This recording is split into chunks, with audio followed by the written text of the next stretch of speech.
Ms. Audrey. Thank you. Go ahead. Is it on? Ooh, okay.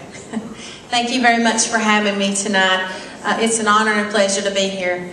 First of all, I want to tell you that I never thought I'd run for office. It was a shock to me as much as it was to my family, but life has taken me there. I want to tell you that I'm a mother and a soon-to-be grandmother, and I'm very proud of my children. I'm a teacher. I've been a teacher for over 17 years, and I've been in the workforce for over 26 years. Started out in the probate court, was a supervisor of a warehouse, and was also the marketing director of a business, Sylvan Learning Center. So I've lived a long life, but I've had a lot of things happen to me in my life. But a lot of those struggles taught me about working 2 jobs. I know what it's like to work 2 jobs. I also know that my experience in my community has taught me a lot. I became the first woman Exchange Club president. I'm very proud of that. Work on the Our House board and work with Community Share Project, a lot of projects in the community. I know that we need a change here. I know we need a lot of hope, and we need a lot of things that happen. I want you to know that I think Bartow County has done a great job in economic development. We have a long way to go. We've got to work on, we've worked on the Emerson project, which is a great thing, or you all have. You've done well with the Toyo and expansion, but we have a lot more to go on that. We've got to work on education. Education is a huge thing in economic development. We also have to work on tax relief. Tax relief, simplifying the tax code, working on helping citizens with the tax relief and knowing what's going on for them so they can buy things and be able to manage their money. I want you to know that I am very proud to be here, and I want your vote on July 31st, and thank you very much. Thank you. Mr. Kelly. Well, good evening, everybody. I want to thank each of you for being here. The Bartow GOP for hosting this event. Deborah always puts on great events. Thank you for all you do. My name is Trey Kelly. I'm running as a Republican candidate for State House District 16. Now, the 16 district's new to Bartow County and came as a result of redistricting. It has all of Taylorsville and a portion of View Harlan. Now, currently, this seat's being held by a 3-term incumbent Democrat. But I'm confident with your support, uniting behind me, we can bring new conservative leadership to this State House seat. If given your support, I'll be an aggressive, hands-on leader. I won't be someone who's just content to sit on the sidelines. I'll tackle issues like ethics reform and our state's transportation problems head-on.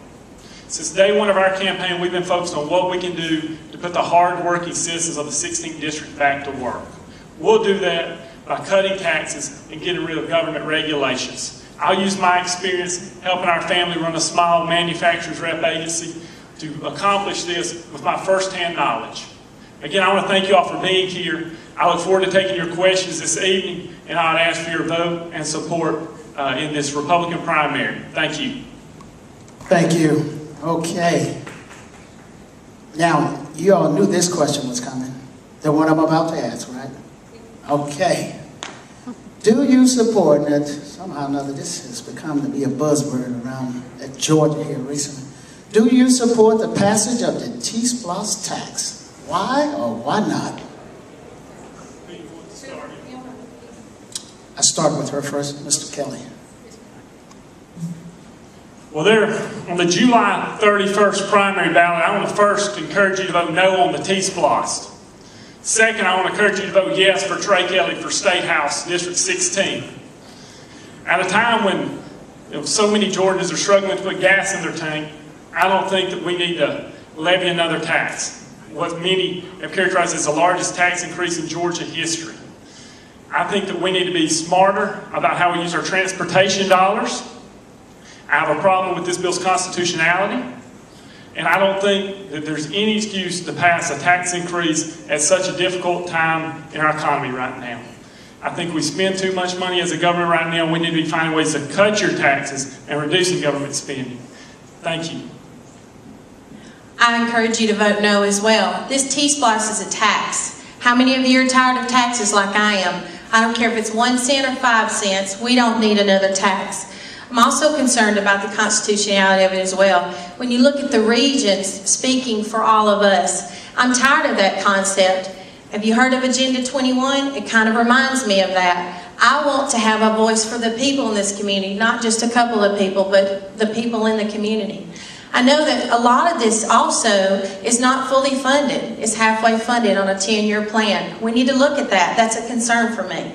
I absolutely feel like this is a bad idea, and the people of Georgia, I believe, do as well, and the district. Another thing I'd like to add is in this project, what concerns me is some of the things, we talk about the transportation issue, but some of the things that are involved in this are like fixing curbs and working on some simple roadways. I'm not sure if that's exactly where we need to be putting this money, because we do have a huge transportation problem. Thank you. As freshmen, both of you, or one of you will be a freshman in upcoming session to the General Assembly beginning in January. And we all know that this economy is in a quagmire right now. As freshmen in the Georgia House of Representatives, what would you propose to stimulate Georgia's economy, to get Georgians back to work? All right. I would propose tax relief. That's the biggest thing. We need tax relief. We need to look at the tax code again and simplify that. One of the things that I see is the property owners, they're paying all the burden, and we've got to look at that. What can we do to simplify the code and make the burden less on the property owners? Also, how can we help? Look at the small businesses and the mandates that they're facing right now, along with the taxes. We have a huge burden for them. The health care bill coming down the pike, that's a huge burden coming as well. And as Justice Roberts said, that's a tax, whether we like it or not. So that's what I would be focused on, taxes, because those are huge burdens that we in the community here really have to look at and face. Mr. Kelly? Bringing the industry back to Georgia. We have almost 9% unemployment in our state. I work in small business every day. I see the challenges facing our state. That's why since day one of our campaign, we've proposed our jobs plan. That begins first by making our state more competitive by cutting taxes both for corporations and individuals, working to reduce the tax burden so that our state will be attractive, reducing regulations that hamper business growth so that it makes it easier to do business in our state, not harder. Just like you and I go to the grocery store, we look for where we can get the best value for our dollar, the best services. Businesses too consider where their dollar stretches farthest and where they get the best service with the least amount of hassle. We've got to address our state's competitiveness. But then we got to make sure we have a workforce for them when they get here. To do this, we need to move away from a one-size-fits-all education system. We need to provide more options in our children's education so that they graduate and have the skills they need to go out and get jobs. And finally, we need to make our state a safer place, a community that business owners want to come and move to. We'll do this by giving our law enforcement officials the skills, the tools they need to go out and do their job. And that's how I propose to get Georgia working again.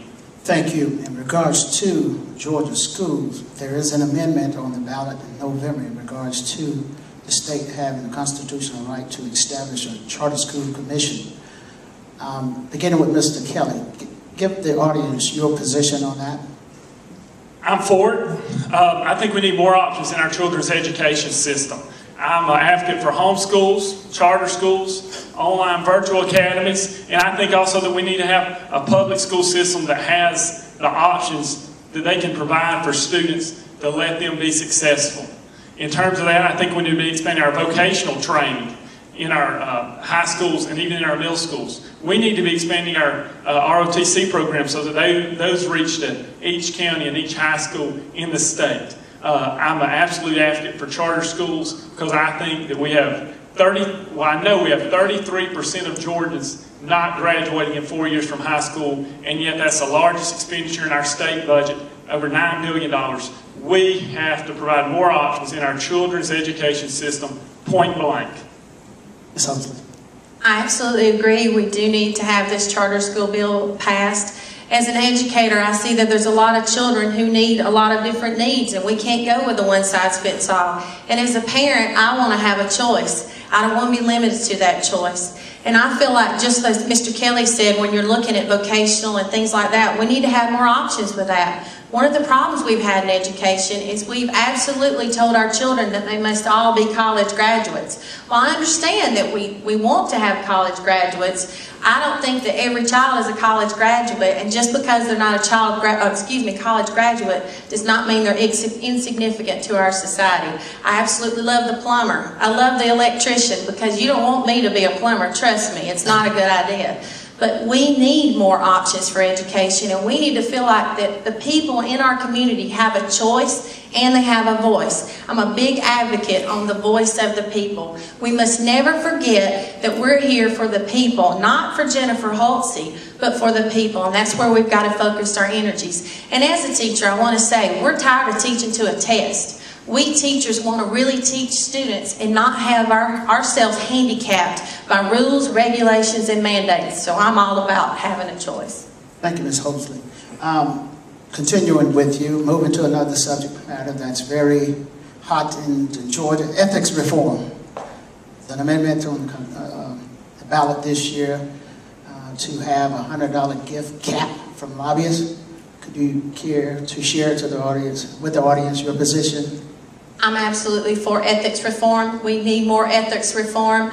As a person in the community, I feel like my grandmother always said, your word's your bond, and your reputation is even more important. I signed the pledge, the $100 pledge, and I will continue to uphold that. Hey, I'm not for any gifts, because we as lawmakers need to say, hey, we're going to hold the highest standards available to our constituents to let them know that we feel very strongly about this. I absolutely agree that we should be set to the highest standards, and I absolutely am in favor of this, and I think we need even more ethics reform, and I will support that. Mr. Kelly. I'm for ethics reform in several measures. First, we need to make sure that we pass this $100 gift cap on lobbyist expenses to legislators. But I've also made a personal commitment to the members of our district that regardless of what happens with this legislation, I've made a commitment that I don't need a lobbyist to buy my meals. I buy my meals now. I pay for my own tickets at ball games. I can do that as I'm serving as your state representative. We also need to look at ethics reform too, in terms of some of our legislators that are delinquent on their taxes. Before they try to spend our hard-earned tax dollars, we need to make sure they're current on theirs, and that's another piece of ethics reform that we need to be giving attention to. Thank you. As I stated before, one of you will be the representative for this district here, and going into session in January, you will have some difficult choices to make. And as recent as last week, we all are very well aware about the U.S. Supreme Court's decision with the Health Care Affordability Act, known as Obamacare. And my last report on this and reading the information, currently Georgia now is $300 million, has a $300 million deficit in the Medicaid fund, Medicaid spending. And Governor Deal, and I do believe he's going to opt out of this because he has that option. But if he opts out, and my memory serves me correctly, that money that would come to Georgia would no longer come to Georgia. What would you propose to make up that deficit? Well, first, we still have the opportunity as people in this room today to make sure that Obamacare gets repealed. That's what the Supreme Court ruling allowed us. Each of us here have the opportunity to support Republican candidates in November from the top of the ticket to the bottom. We need to elect Mitt Romney as president. We need to take back the Senate, and we need to strengthen our numbers in the House. And then we need to make sure that we continue to elect conservative Republican candidates at the state level. So I hope that we get away from the Obamacare period. In terms of making tough cuts, that's where it's going to come. You make up deficits. Me and my wife, each month, we sit at our kitchen table. If new things get added to our budget, you need new tires for a car. You need a new roof on the house. You find ways to make the cuts to pay for them. It's going to be going through that budget line by line and seeing where we can trim costs. We're still talking about a $19 billion budget. We need to work to find the cuts that need to be made. Ms. Holtzley. Well, I'm a firm believer that Obamacare is a terrible thing, and I've worked one-on-one, hand-in-hand with people trying to stop Obamacare. I started an organization and we fought for 3 years to help stop this legislation. It's very near and dear to me. Obamacare will destroy our economy and destroy small business. If you don't believe that, just read some of the things we're hearing about already. Some of the things that are going to happen to small businesses being forced to pay fines because they're not able to pay some of these costs. No, we cannot make up for that Medicaid. We cannot take that because that's not going to work. So what are we going to do? One thing I like that the Georgia legislature worked on this year is zero-based budgeting.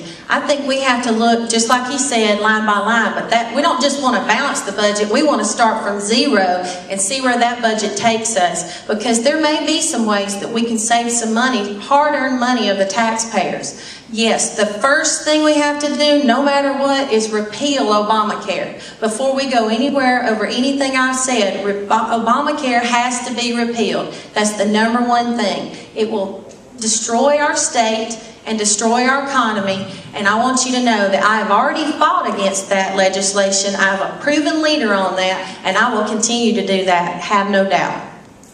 Thank you. Continue, Ms. Hosley here.